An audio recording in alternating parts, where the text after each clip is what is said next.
So I want you to imagine waking up tomorrow with just a completely wiped hard drive. Oh, man. Yeah. Like your memories, your identity, the experiences that make you who you are, the people you love, just completely gone. It's terrifying to even think about. It really is. And now imagine, the healthcare system basically turns you away because you just can't pay for the intensive therapy you desperately need. Right. Which happens way too often, unfortunately. Yeah, exactly. So, like, what do you do? Because today's deep dive is actually about a man who answered that exact terrifying question by just walking out into his backyard and building an entire miniature world. Yeah, out of dirt, plastic dolls, and basically his own trauma. Right. So we're pulling from a really fascinating stack of sources today, including this incredibly detailed Wikipedia article to explore an art installation called Marwinken. Hmm. And our mission here is to really understand how this horrific act of violence led to an unconventional, backyard coping mechanism. Yeah, coping mechanisms that accidentally became this celebrated piece of American outsider art.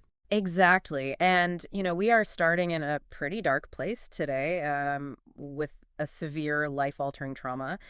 But the destination of this journey, I promise, is just one of the most profound testaments to human resilience you'll ever hear about. It really is. We're looking at what the human mind is capable of when it's entirely backed into a corner, when it's stripped of its history and left with literally nothing but raw survival instinct. Yeah. So let's just jump right into the catalyst. Based on our sources, the timeline starts on April 8th, 2000. Right, in Kingston, New York. Exactly, Kingston, New York. And we meet an artist named Mark Hogenkamp. So Mark is outside of a local bar when he is just viciously attacked by 5 men. Yeah. And the motive behind this attack, which is just awful, was that he had drunkenly admitted to them that he was a cross-dresser. Yeah, and the sheer brutality of this assault, I mean, it's really difficult to overstate.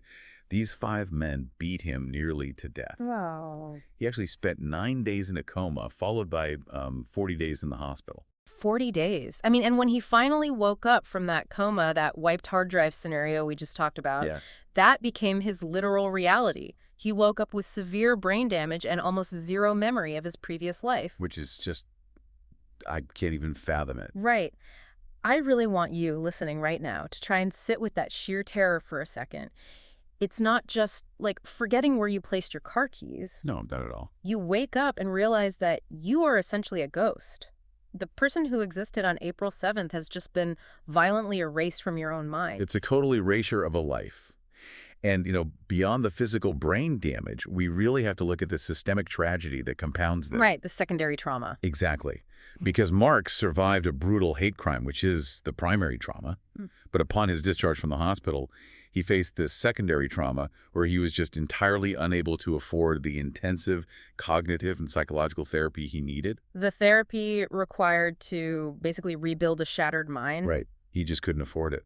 Which is just a chilling indictment of the system, honestly. You survive the absolute worst night imaginable, you lose your entire history, and the medical establishment essentially just pats you on the back and says, good luck figuring it out on your own. Yeah, it's an impossible situation. I mean, think about it. When trauma survivors are denied access to traditional healthcare and those professional support networks, they're forced to completely diverge from standard recovery paths. Right, because the standard path is blocked off. Exactly. So they either succumb entirely to the trauma or they're forced to invent their own unorthodox, deeply personal methods of healing. They have to literally invent their own medicine. Precisely. So since Mark didn't have access to doctors who could help him, rebuild his mind in a clinical setting, he had to build something with his hands instead. Yeah, out in his yard. And that brings us to the backyard. Without a professional space to process everything, he created his own therapy in the dirt. He started constructing a 16-scale World War II-era Belgian town right there in his yard. A fully realized, literal miniature world. It's incredible. But let's pause right here for a second because the sources note a detail that creates this almost poetic juxtaposition. Oh, with the figures. Yeah. He populates the 16-scale town with action figures, which the texts actually categorize as, quote, art inspired by Barbie. Right. Just think about the irony there.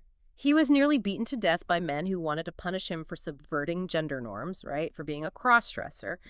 And he survives and he heals, by unapologetically embracing a medium that's traditionally associated with dolls and miniatures. That is such a brilliant connection to make because the very concept of gendered play is completely dismantled by the survival mechanism. Yeah, exactly. And look at how he grounds this new reality, too. He names the town Marwankan, which is a linguistic blend combining his own name, Mark, the name of a local bartender named Wendy, Right. and the name of his neighbor, Colleen. So it's Mark, Wendy, Colleen, Marwan. Like, he's anchoring this fictional world to the tiny, tiny fragments of his present actual reality. Right. He is literally building a new community out of syllables and plastic because his real community and, his real history were violently stripped away from him. Wow. Wendy and Colleen basically represent the few safe tethers he has left to the waking world. Okay, but here is where the narrative takes a turn that I really, really struggle to wrap my head around. Oh, I know what you're going to say. Yeah. The sources note that he populated this town with figures representing himself, his friends, and his attackers. Yeah. Wait. Like, why on earth would you invite your attempted murderers into your safe space? I know it sounds crazy at first. Right. If you're building a sanctuary in your backyard to heal from a near-fatal beating, isn't placing the very men who nearly killed you into your town actively re-traumatizing? Like, that seems entirely counterintuitive to the concept of healing. On the surface, absolutely. It feels like psychological self-sabotage. Yeah. But let's break down the mechanics of what trauma actually takes from a person. Trauma strips away agency. When Mark was attacked in that parking lot, he had absolutely zero control over his environment, his safety, or his physical body. Right. He was completely powerless. Exactly. So by placing avatars of his attackers into a 16-scale physical world, he is employing this radical, self-taught form of exposure therapy. Oh. So it's about shifting the power dynamic. Completely shifting it. Think about the physical scale here. In the real world, those 5 men were these terrifying giants who essentially erased his life. Yeah. But in Marwankan, they are 12-inch plastic figures.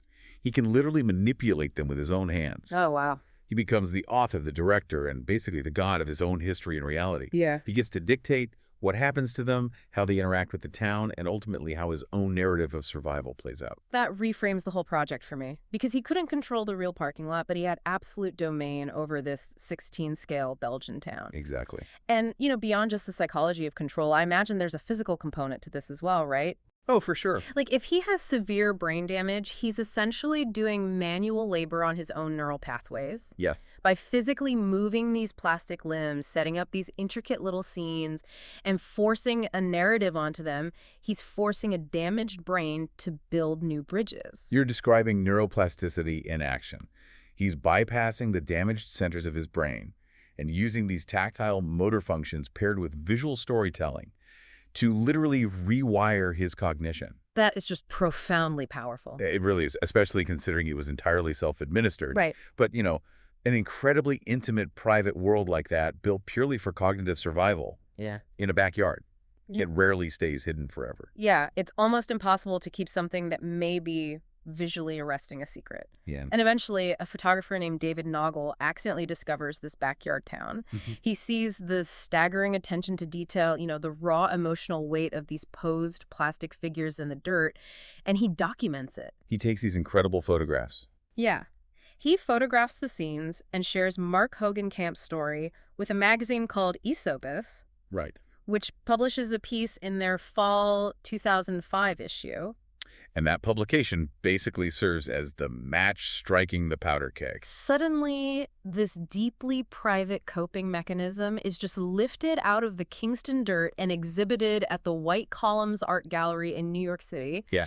And this firmly establishes Marwankan in the category of American outsider art. Right. I was actually trying to come up with an analogy for how jarring this transition must have been. Oh, I'd love to hear it. So imagine your most vulnerable, desperate coping mechanism. Maybe it's like a locked diary you scribble in at 3 a.m. just to keep yourself from falling apart. Okay, yeah. Imagine someone finding that diary, taking it to Manhattan, putting it under these pristine gallery lights, and declaring to the world, "Behold, a masterpiece." Oh, man, that would be a terrifying level of exposure for most people. Exactly. So I have to ask you, does the fundamental nature of Marwankan change the moment it gets placed inside the White Columns Gallery? Like, does it stop being a therapeutic medical tool and suddenly become a product meant for consumption?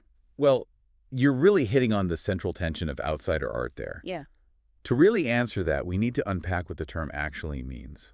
So, outsider art refers to creations made entirely outside the boundaries, the influence, and the economics of the traditional art establishment. Okay.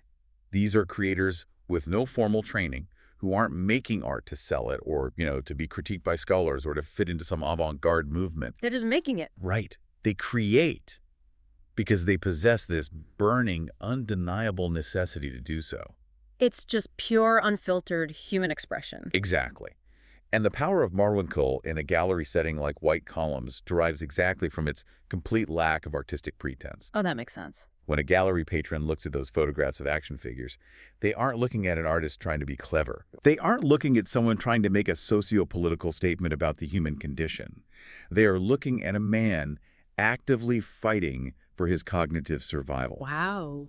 It wasn't made for critics, it was made for breathing. And that raw necessity is what makes it resonate so profoundly with people. So it doesn't lose its therapeutic value. Not at all. It doesn't No. stop being therapy. Rather, the gallery audience just becomes witnesses to his healing process. The lack of intention is actually what transforms it into a masterpiece. Yes. Because it's so raw, people just can't look away. And, this local gallery buzz in New York was just the opening act. Oh, yeah. It was just the beginning. It triggered a massive, almost unbelievable domino effect throughout pop culture. Because, let's face it, photographs in a gallery are static, but Marwinken was this living, breathing narrative in Mark's head. Right. It inherently demanded a moving medium. The medium had to evolve to capture the full scope of what he was doing. Mm. And the ripple effect here is just staggering when you trace it back to a few plastic dolls in the dirt. Let's trace that timeline, actually, based on the sources. First, the gallery exhibit naturally leads to a film. In 2010, director and editor Jeff Malberg releases his debut feature documentary film titled Marwinkle. Right. And if you're listening from the UK, by the way, you might know it under the title Village of the Dolls. Oh, good point. So now the static miniature town is in motion on screen. Yeah. Then the documentary inspires print. In 2015, Princeton Architectural Press publishes a beautiful art book called Welcome in Marwinkle. Mm-hmm. And this wasn't just some niche underground release, right? Amazon actually named it one of the best books of 2015. Which is wild. We've escalated from a backyard coping mechanism to a niche magazine to a New York gallery to an indie documentary to a celebrated mainstream art book. And the escalation reaches its absolute zenith in 2018. Oh, yes. Universal Pictures releases a massive Hollywood drama titled Welcome to Marwen. Yeah. It's directed by Robert Zemeckis, and it stars Steve Carell playing Mark Hogenkamp. I mean, look at the surreal nesting doll nature of this entire story. Unpacking the layers of that nesting doll reveals so much about our culture, really. It really does, because it starts with tiny 16-scale miniature dolls placed in the mud. Right. Those tiny dolls are filmed for an independent documentary. That documentary inspires a prestigious printed art book. And eventually, the entire concept is scaled all the way up to a multi-million-dollar Hollywood blockbuster starring Steve Carell. It's incredible. It just keeps expanding in physical scale and cultural reach. And, to bring this back to you, the listener, just think about the cultural appetite for genuine human resilience. Yeah. Like, why did this specific story catch fire the way it did? On paper, a cross-dressing man beaten in a parking lot in Kingston is a highly specific, localized tragedy. Very specific. But it transformed into a universal narrative about coping mechanisms. Mark used World War II miniatures as a tangible metaphor for his internal battle. And that metaphor caught the attention of some of the most influential storytellers alive. Exactly. Look at who stepped in to direct the Hollywood adaptation. Robert Zemeckis. This is the director behind Forrest Gump and Back to the Future. Huge movies. Right. He is a master of mainstream populist storytelling that centers on underdog survival. The fact that he saw cinematic potential in Marwinkle demonstrates how hyper-specific personal pain can seamlessly translate into mass media empathy.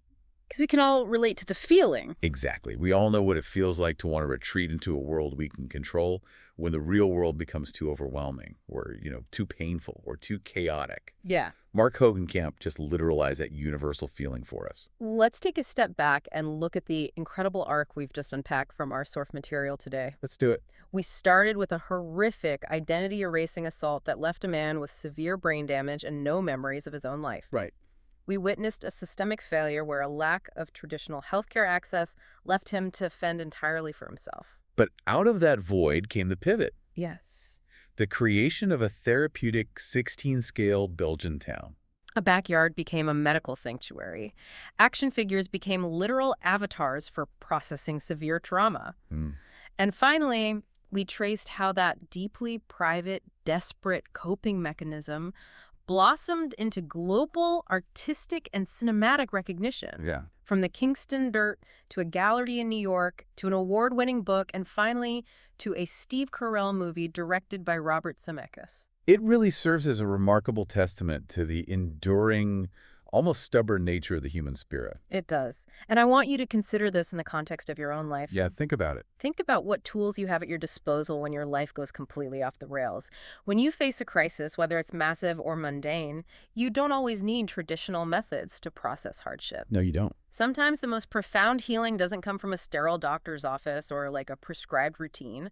Sometimes you just need whatever is lying around in your backyard and a fiercely creative spirit. Absolutely. You have the permission to build your own Marwan Khan, whatever that looks like for you. You know, before we leave you, there's one final lingering philosophical question that arises from everything we've explored today about this installation. Okay, we'll do that. Well, Mark Hogenkamp built Marwinken specifically to replace the memories he lost to severe brain damage, right? Yeah. But if that brain damage was permanent, did his actual past stay lost forever? Oh, wow. That is a heavy thought. At what point does this fictional 16-scale town, populated by plastic action figures, cease being just a model or a coping mechanism and actually become his real foundational memory? Like it replaces the original hard drive. Exactly. If you completely overwrite a wiped hard drive with a beautiful, intricate story of a World War II Belgian town, Mhm. eventually, doesn't that simulation stop being a story and just become who you are?